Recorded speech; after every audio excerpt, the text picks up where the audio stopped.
하나님의 말씀 마태복음 24장 23절에서 31절 말씀입니다.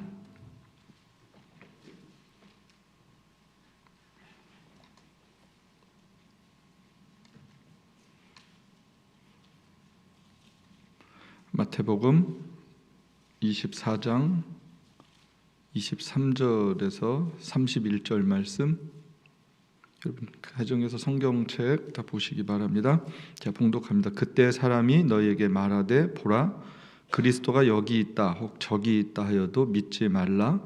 거짓 그리스도들과 거짓 선지자들이 일어나 큰 표적과 기사를 보이어 할 수만 있으면 택하신 자들도 미혹하게 하리라.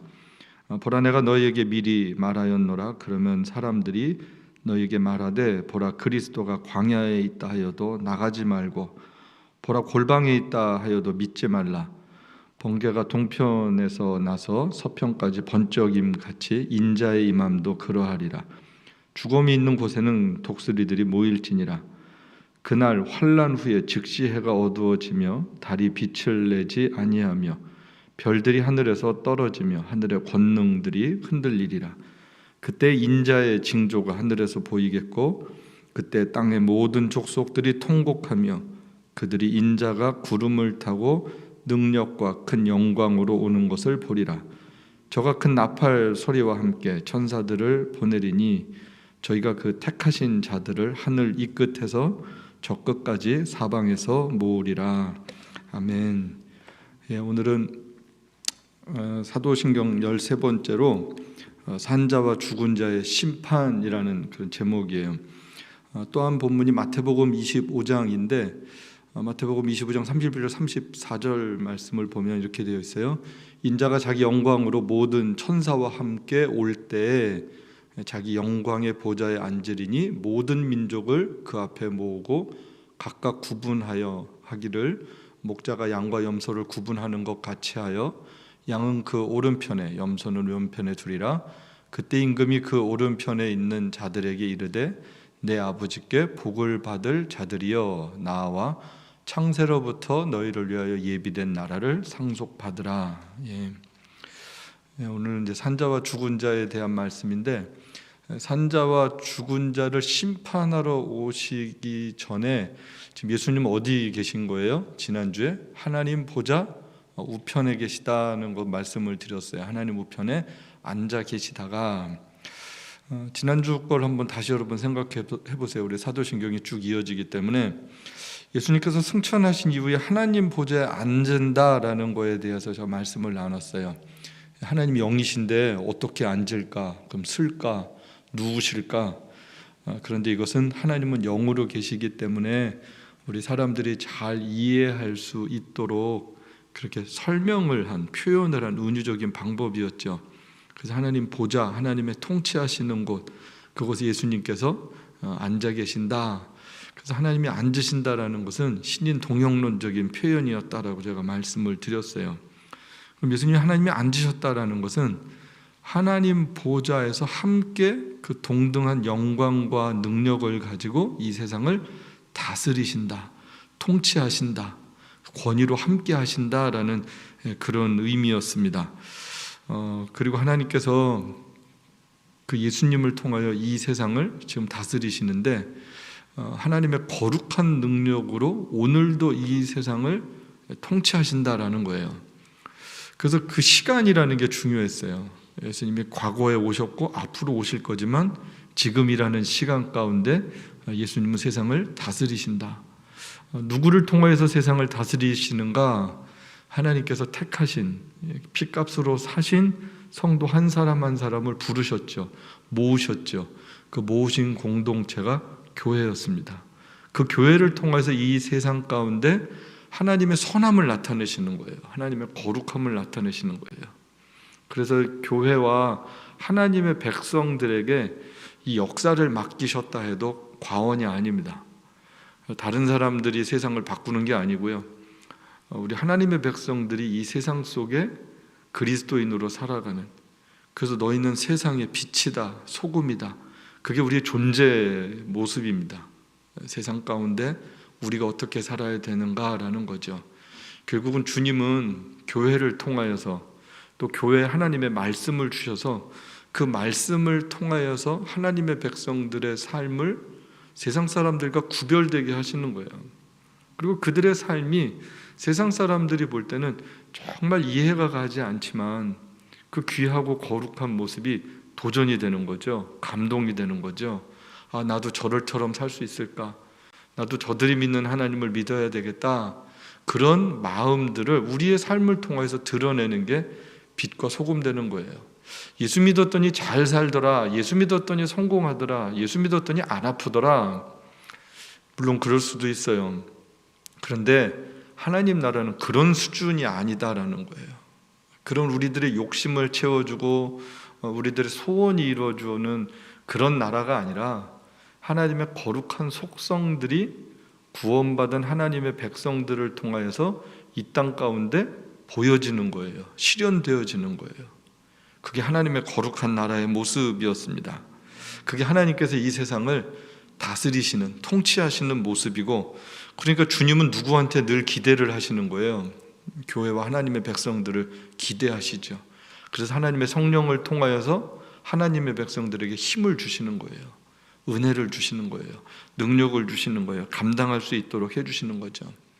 그렇게 역사 속에 오실 때까지 예수님은 오늘이라는 시간 가운데 일하시는 거예요. 그런데 이제는 지금까지는 과거와 현재적인 거에 대한 고백이었다면 산자와 죽은 자를 심판하러 오신다라는 것은 미래에 대한 약속이죠. 앞으로에 대한 약속이고요. 앞으로를 믿는 우리들의 소망이에요. 예, 그런데 어디로부터 오시는 거예요? 여기 보면 저리로부터, 저리로서 산자와 죽은 자를 심판하라. 저리로서를 어떤 분이 그 전에 질문한 게 있어요. 목사님, 저리로서가 어디예요? 내가 저게 저리로서는 저기가 어디예요? 아주 쉽게는 우리 뭐 하다가 애들이 놀면 어때요? 야, 저리 가서 놀아 그러죠. 그 절이에요. 신학적인 의미가 있는 것도 아니고 뭐 깊은 의미가 있는 게 아니라 하나님 우편에 계셨단 말이에요. 그럼 거기로부터 오신다. 한글 성경, 한글 신앙 고백이다 보니까 번역을 그렇게밖에 못했던 것 같아요. 그래서 저리로서 그러지 말고 하나님 우편에 계시다가 그곳에서부터 오신다, 이렇게 이해하면 가장 정확한 그런 이해입니다. 그리고 또 하나 중요한 것은 오신다라는 거죠. 오시는데 처음 오시는 거예요? 다시 오시는 거예요? 다시 오시는 거예요. 그래서 처음에 오신 것을 우리가 뭐라 그래요? 우리 한자로는 초림 그래요. 처음 오셨다. 근데 이제는 다시 오시는 것이다. 다시 오시는 것. 그래서 재림이라는 표현을 우리가 쓰고 있습니다. 두 번째 오신다라는 거예요. 그럼 여러분 가만히 생각을 해보세요. 예수님이 우리와 함께하고 계신다 그랬는데 다시 오시는 거는 뭐지? 고민이 될 수 있죠. 우리와 함께 하신다 그랬는데 그럼 내가 너희와 영원토록 함께 있을 거야. 그는 성자 예수님이 우리와 영원토록 함께 계신 거예요? 아니면 성령 하나님이 함께 계신 거예요? 성령 하나님이 우리와 함께 하신 거예요. 근데 성령 하나님이 우리와 함께 하시면 누구를 사랑하게 돼요? 예수님을 사랑하게 돼요. 성령님을 통해서 예수를 주라고 고백하게 돼요. 주라고 고백한다라는 얘기는 고백만 하는 거예요. 그분이 나의 진짜 주인이십니다, 주님이십니다라는 고백적 삶을 사는 거예요. 고백적 삶을 사는 거예요. 고백만 하는 게 다가 아니었어요. 신앙 고백의 의미는 말로 그냥 나 믿어요 이게 아니라 주는 그리스도시요 살아계신 하나님의 아들이십니다. 베드로가 이 고백을 할 때 예수님이 네가 똑똑해서 안 게 아니다. 하나님의 은혜를 입었다. 하나님의 영으로 알게 됐잖아요. 누구든지 예수를 주라고 시인하는 사람들은 하나님의 성령으로 말미암아 된다라고 분명히 말씀하고 있어요. 그래서 성령님을 통해서 예수님을 고백되어지고 그 고백되어진 이후 우리 안에는 누가 늘 내주하신다? 하나님의 성령님이 우리 안에 거하신다라는 거예요. 그래서 하나님의 성령이 거하시는 전 너희가 그런 걸 알지 못해? 바울이 고린도 교회 성도들에게 이렇게 야단치잖아요. 함부로 사니까. 하나님의 영이 우리 안에 계신다. 그래서 예수님이 우리 안에 거하신다라는 얘기는 우리와 함께 하신다는 얘기는 성령으로 함께 하신다라는 것이고 그 성자 예수님은 지금 어디 계시다? 하나님 우편에 계시다가 다시 하나님의 시간이 되었을 때 오신다라는 거예요. 우리가 그것을 믿는다라는 거죠. 그래서 지금 우리가 예수님을 볼 수가 없죠. 지금은 너희가 보지 못하는 도다. 그런데 사랑한다 이렇게 말씀해요. 예수를 보지는 못해요. 그런데 사랑해요. 그런데 복음서에 예수님이 인간의 몸으로 입고 오셨을 때 봤죠. 그리고 부활하신 예수님을 눈으로 봤어요? 못 봤어요? 부활하신 예수님을 눈으로 봐서 예수님인 줄 알았어요. 그러면 지금 영으로 계신 성령님 우리가 안 보여요. 우리 안에 역사하시는 걸 믿어요. 그럼 예수님이 다시 오실 때는 우리가 볼 수 있어요? 없어요? 볼 수 있어요. 예수님이 그때 오시면 가시적으로 이제 다시 볼 수 있는 거예요. 처음 오셨던 예수님 볼 수 있었고요. 우리가 부활하신 예수님 볼 수 있었고요. 다시 오실 예수님 우리가 보게 됩니다. 볼 수 있다라는 거예요.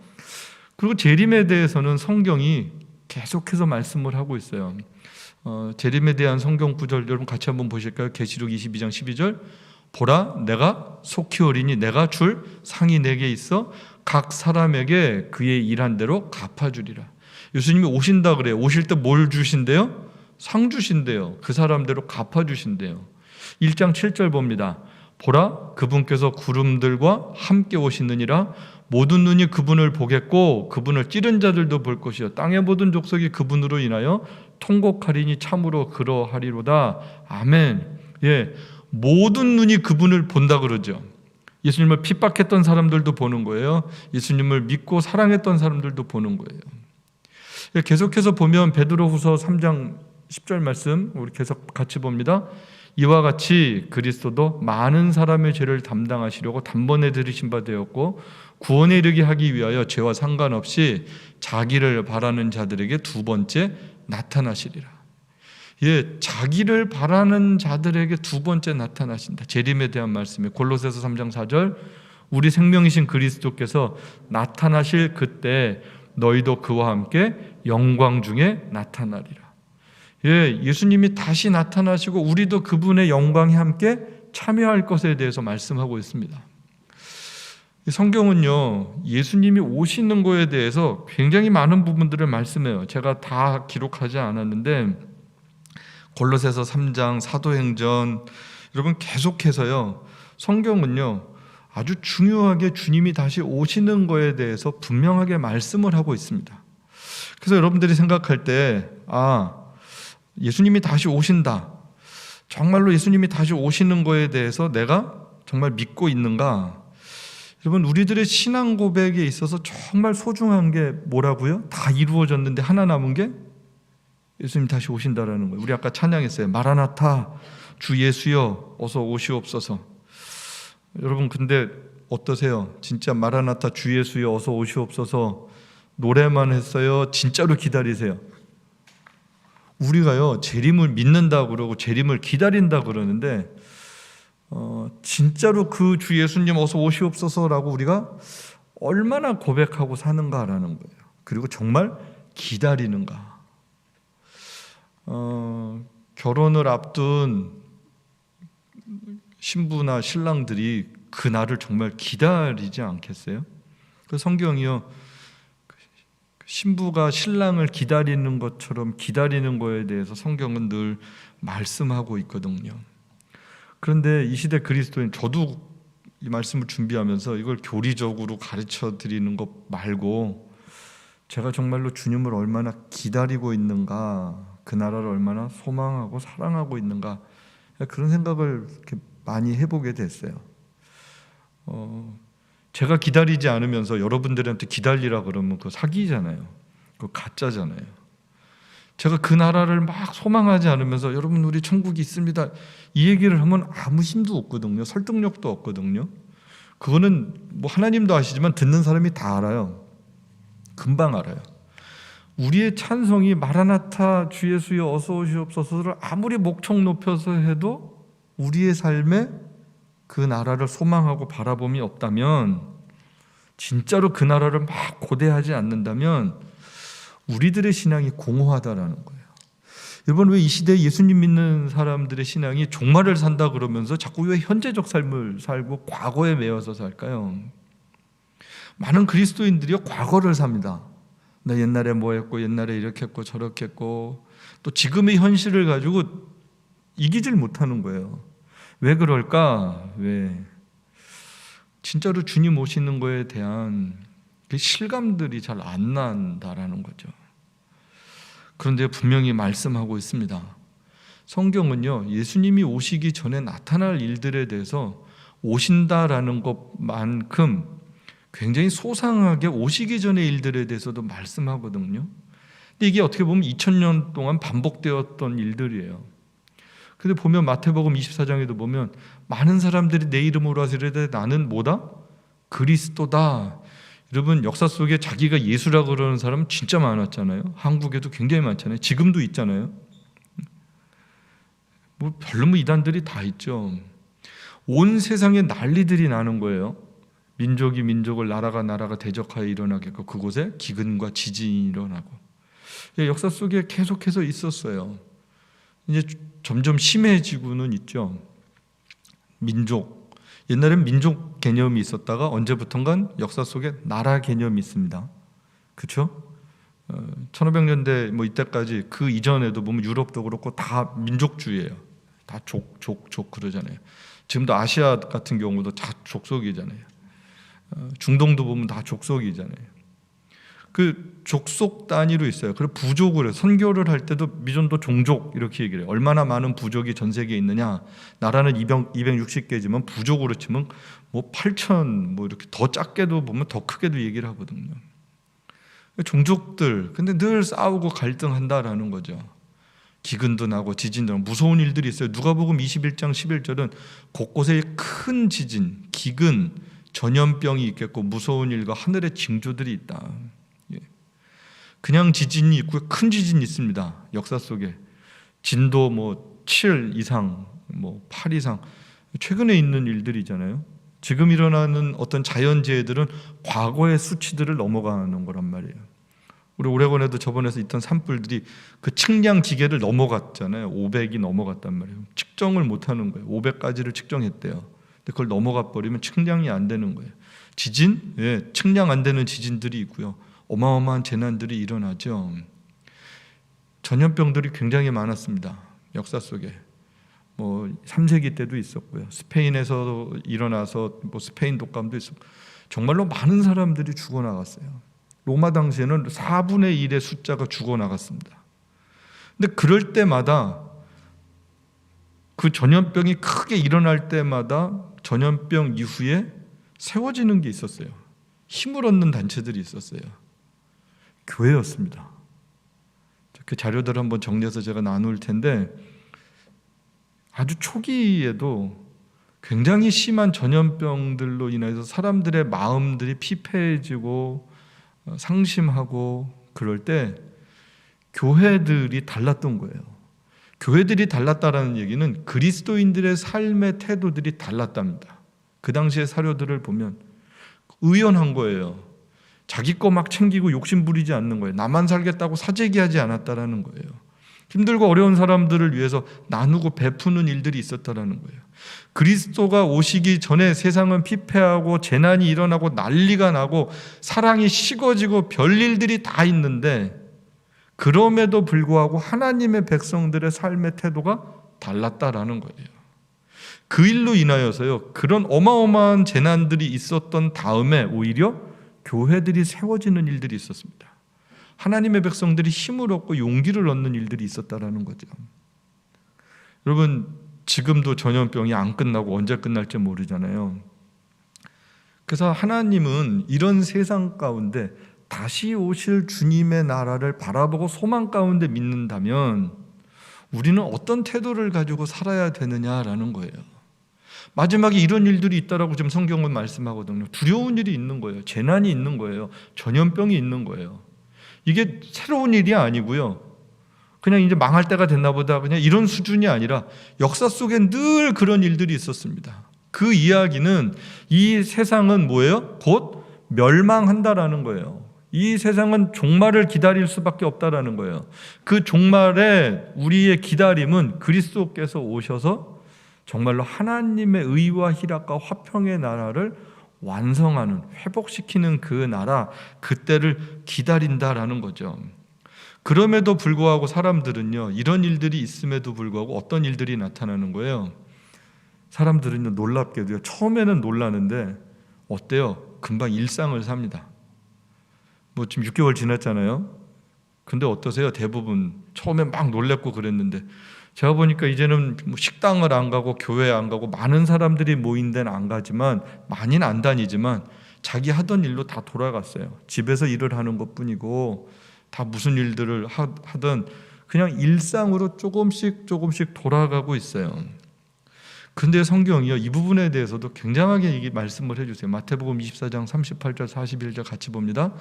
홍수 전에 노아가 방주에 들어갔던 날까지 사람들이 먹고 마시고 장가들고 시집가고 있으면서 홍수가 나서 그들을 다 멸하기까지 깨닫지 못하였으니 인자의 임함도 이와 같으리라. 그때 두 사람이 밭에 있음에 한 사람은 데려가고 한 사람은 버려둠을 당할 것이요, 두 여자가 맷돌질을 하고 있음에 한 사람은 데려가고 한 사람은 버려둠을 당할 것이니라. 그러므로 깨어있으라. 어느 날에 너희 주가 임할는지 너희가 알지 못함이니라.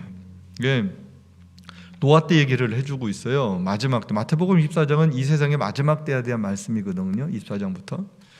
그런데 노아 때도 엄청난 심판이잖아요. 그때 뭐 노아의 8식구 빼고 동물들 좀 남고 나머지는 다 심판당했잖아요. 근데 그때 살던 사람들의 삶의 모습들을 소개를 해주고 있습니다. 여기 보면 사람들이 그냥 먹고 마시고 장가들고 시집갔어요. 여러분, 이게 죄예요? 죄가 아니에요? 그 죄 아니에요. 그냥 일상을 산 거예요. 이 사람들의 그 삶의 모습, 물론 죄인들이었죠. 하나님을 섬기지 않았던 사람들이었죠. 악했죠. 그 시대가 다. 노아가 은혜를 입고 노아만 의인이다, 당대 그렇게 성경이 기록하고 있으니까. 그런데 그 사람들의 일상을 살았던 모습입니다. 지금 이 말씀은 악함에 대한 상징이 아니라 일상을 살아갔는데, 중요한 건 뭐예요? 일상을 살고 있는데 어느 날 갑자기 하나님의 심판이 임했다라는 거예요.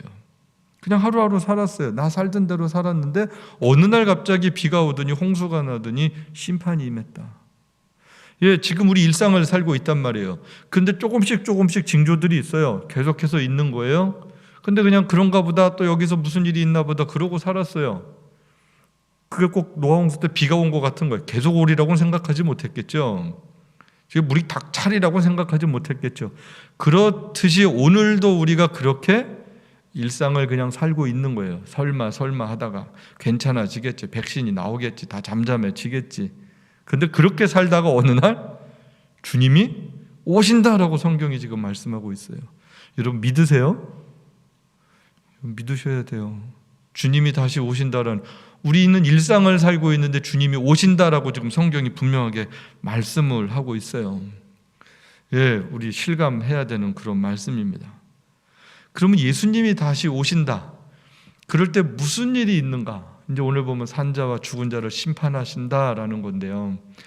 데살로니가전서 4장 13절 17절이 정말 잘 말씀해 주고 있어요. 제가 장례식 때 이 본문으로 이렇게 천국 환송 예배 드릴 때 종종 설교하는 본문인데, 형제들아, 자는 자들에 관하여는 너희가 알지 못함을 우리가 원치 아니하노니 이는 소망이 없는 다른 이들과 같이 슬퍼하지 않게 하려 함이라. 우리가 예수에 죽었다가 다시 사심을 믿을진대 이와 같이 예수 안에서 자는 자들도 하나님이 저와 함께 데리고 오시리라. 우리가 주의 말씀으로 너희에게 이것을 말하노니 주 강림하실 때까지 우리 살아남아 있는 자도 자는 자보다 결단코 앞서지 못하리라. 주께서 호령과 천사장의 소리와 하나님의 나팔로 친히 하늘로 쫓아 강림하시리니 그리스도 안에서 죽은 자들이 먼저 일어나고 그 후에 우리 살아남은 자도 저희와 함께 구름 속으로 끌어올려 공중에서 주를 영접하게 하시리니 그리하여 우리가 항상 주와 함께 있으리라. 아멘. 여러분, 저 말씀은요, 읽기만 해도 위로가 되지 않으세요? 그냥 읽기만 해도 막 기쁘고 소망이 넘치는 거예요. 여기 보면 예수 안에 자는 자들은 누구예요? 예수님 믿다가 이 세상에서 죽으신 분들이에요. 죽음은 우리의 영과 혼이 나누어지는 거예요. 육신은 땅에 매장이 되는 거예요. 영혼은 가는 거예요. 어딘가로. 예수님을 믿지 않는 사람들이 가는 곳과 믿는 사람들이 가는 곳은 그런데 달라요. 예수님을 믿는 사람들을, 믿고 죽은 사람들을 잔다라고 성경은 말씀하고 있습니다. 지금 죽은 먼저 간 성도들 이렇게 이야기를 하는 거예요. 그럼 예수님이 오실 때 살아남아 있는 사람들, 예수님이 내일 오신다 그러면 우리가 그 사람들이 되는 거예요. 근데 예수님이 만약에 100년 뒤에 오신다 그러면 우리는 자는 성도들이 되겠죠. 예수님이 오실 때 살아있는 사람들, 그 성도들은 바로 어떻게 되는 거예요? 주님을 그냥 만나는 거예요. 근데 그냥 만나는 게 아니라 어떤 몸으로 변해지는 거예요? 부활의 몸으로 변해지는 거예요. 근데 먼저 잔 자들이 깨어나는 거예요. 먼저 믿는 자들이 무덤에서 일어나서 그 이야기는 육신과 영혼이 다시 결합하는 새로운 부활체가 되는 거고요. 안 죽고 있다가 주님이 오실 때 있는 사람들은 그 주님을 만나면서 우리도 새로운 부활체가 되는 거죠. 새로운 부활체가 돼서, 그래서 그걸 휴거라고 이제 번역들을 해놨는데, 살아서 예수님을 만나는 사람들이 들림을 받는 거예요. 안 죽었으니까 부활한 새로운 몸을 덧입어서 우리가 휴거하게 된다라는 거예요. 근데 중요한 것은 휴거가 어떤 거냐라는 거, 휴거의 목적이 뭐냐라는 거예요. 많은 사람들이 있다가 예수님 잘 믿다가, 옛날엔 잘못 배웠어요. 예수님 잘 믿다가 예수님 오시면 바로 예수님 따라서 그냥 들려서 고통도 안 당하고 죽음도 안 당하고 천국 간다 이렇게 생각을 했어요. 그런 게 아니고요. 예수님이 오실 때 우리의 부활하신 영혼들이 다 부활체가 되어서 그 주님을 영접한다고 성경이 말씀하고 있어요. 그 주님을 맞이하는 거예요. 그 주님을 기쁨으로 맞이하는 거예요. 신부가 신랑을 맞이하는 것처럼 맞이하는 거예요. 다시 오실 예수님을, 이 땅에서 예수님을 믿었던 새로운 하나님의 백성들이 그 주님을 함께 만나는 영광스러운 일이 있는 거예요. 그럼 그 주님이 이 땅에 다시 오셔서, 오실 때 우리는 새로운 부활의 기쁨에 참여하게 되고, 그리고 이 세상에 오셔서 주님은 무슨 일을 하시는 거예요? 심판하시는 거죠. 심판. 어떤 심판을 하시는 거예요? 믿지 않는 사람들에 대한 심판을 하시는 거예요. 그 예수님께서 이 세상에 오셔서 심판하시는, 재림의 목적은 심판입니다. 계시록 21장 말씀 같이 한번 볼까요? 또 내가 보니 죽은 자들이 큰 자나 작은 자나 그 보좌 앞에 서 있는데 책들이 펴 있고 또 다른 책이 펴졌는데 곧 생명책이라. 죽은 자들이 자기 행위를 따라 책들에 기록된 대로 심판을 받으니 누구든지 생명책에 기록되지 못한 자는 불못에 던져지리라. 마가복음 한 곳 더 봅니다. 만일 내 눈이 너를 범죄하거든 빼어버리라. 한 눈으로 하나님 나라에 들어가는 것이 두 눈을 가지고 지옥에 던져지는 것보다 나으니라. 거기에서는 구더기도 죽지 않고 불도 꺼지지 아니하느니라. 사단마다 불로써 소금 치듯함을 받으리라. 두 가지 공통점이 있어요. 예수님을 믿지 않고 죽은 사람들이 심판을 받는데 어딜 가는 거예요? 지옥을 가는데, 지옥을 갔다가 어떻게 잘 이렇게 그림을 그려주고 있어요? 불못이라고 했어요. 연못이 아니라 불못이에요. 불이 타는 못이에요. 그런데 거기 들어가는 생명책이 죽어요, 죽지 않아요? 죽지 않아요. 어마어마한 고통을 받는 거예요. 그 불 꺼지지도 않아요. 사람마다 소금 치듯한, 소금이 불에 타면 막 탁탁탁탁 튀듯 하잖아요. 그런 고통적인 그 지옥에 대해서 분명하게 가르쳐주고 있습니다. 여러분, 예수님이 오신다라는 것, 우리에게는 기쁨이에요. 우리는 의의 심판이죠. 판단을 받는 거예요. 그런데 어디에 기록이 되어 있어야 돼요? 생명책에 기록이 되어 있어야 돼요. 생명책의 기록은 우리의 행위나 노력으로 기록되어져요? 아니면 그리스도께서 피로 값주고 사신 사람들이 생명책에 기록되어져요? 피로 값주고 산 사람들이에요. 누구든지 행위로서 의롭게 될 육체가 없나니, 누구든지 어느 누구도 우리의 행위로서는 의로워질 수가 없어요. 우리의 죄를 깨끗하게 할 수가 없어요.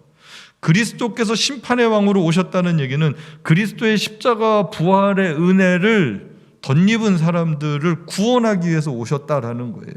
그 믿음을 가지고 있는 사람들을 하나님께서 영원한 하나님 나라로 이제 부활해서 데리고 가시기 위해서 이 세상에 오셨다라는 거예요. 그게 재림입니다. 그렇지만 그 예수님을 믿지 않는 사람들은 어떻게 되는 거예요? 이제 심판을 받는데 지옥으로 심판을 받는 거예요. 판단을 받고 이젠 지옥으로 내려가서 영원히 죽지 않는 고통 가운데 있게 될 것에 대해서 분명히 말씀하고 있습니다. 여러분, 기독교는요, 사도신경 쭉 해서 예수님 이런 분이야, 하나님이 이렇게 예수님을 보내주셨어, 쭉 이렇게 감동을 받다가 이 대목에 와서는 정신을 다시 바짝 차리는 거예요. 예수님께서 산자와 죽은 자를 심판하러 오신다. 심판하러 오신다라는 거예요. 심판하러. 그런데 여러분, 예수님이 심판하러 오신다 그러면 두려우세요? 안 두려우세요? 문제는 예수 믿는 사람들도 이상하게 두려워한다라는 거예요. 두려워하면 안 되고요. 예수님이 심판의 왕으로 오신다 그랬을 때 그 하나님의 말씀이 우리에게 주는 유익이 뭐냐라는 거예요. 유익이 뭐냐. 이 부분을 하이델베르그가 잘 가르쳐줘요. 그리스도께서 살아있는 자와 죽은 자를 심판하러 오실 것은 당신에게 어떠한 위로를 줍니까? 우리 다 같이 보실까요? 내가 어떠한 슬픔과 핍박을 당하더라도 전에 나를 대신하여 하나님의 심판대 앞에 서시사 내게 임한 모든 저주를 제거하신 바로 그분이 심판자로서 하늘로부터 오시기를 머리들어 기다립니다. 그가 그의 모든 원수들 곧 나의 원수들은 영원한 멸망으로 형벌하실 것이며 나는 그의 택함을 받은 모든 사람들과 함께 하늘의 기쁨과 영광 가운데 그에게로 이끌어 들이실 것입니다. 여러분, 저 말씀을 읽으면 위로가 되시죠? 우리 종교개혁자들이 저렇게 기가 막히게 잘 정리를 해주셨어요. 그 예수님이 오시는 게 왜 우리에게 위로가 되느냐라는 거예요.